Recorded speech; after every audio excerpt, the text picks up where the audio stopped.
Hello, Mr. Story. Hello, class. This is Alberto Montez for Java 2, and I'll go over our final project, which was content providers. So on the launch of our application, you see we have a list view populated with some names. We have myself, and we have Howard Stern in there. We have the ability to click this icon, patiently wait for the AVD. It doesn't like to work while I'm screen recording. This is probably my fifth time trying to get it to work. There we go. So say I want to add my dog.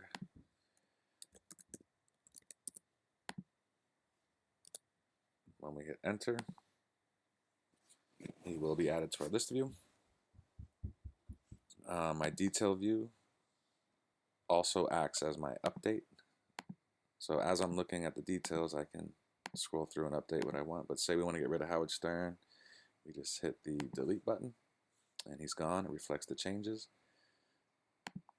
And I'll show you how update works. So if we go to the detail view, we can change my nickname to my real name, and we can change my Fantasyland age to my real age, and we can save those updates. And you'll see when we go back to detail view, it will reflect those changes also. Lastly, I'll show that my database is persistent. If the AVD doesn't respond, which it hasn't been, there it goes. I was just going to close it. So we shut it down, close that application, and when we relaunch, you'll see we're right where we left off. So that's it for my application and its basic function. Code-wise, the two main files here are the database, which I'm pretty sure all of ours look very similar. And here you can see I'm accepting text and integer data types. And then the main thing here is the content provider, which I call the people provider. I just watched David Gassner's tutorial, and his was very simple. I started this early weekend, maybe Saturday. So the first tutorial I found was very complex.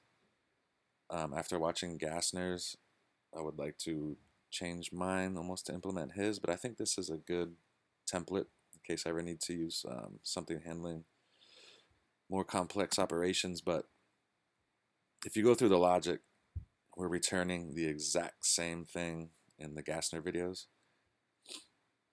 So as you go down the line, you see that they're all similar switch statements, but we're returning the exact same things from the Gassner videos.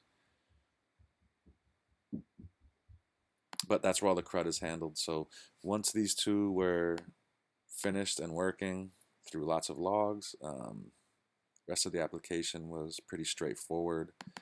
Sending intents, waiting for results. A few different things I did on this application.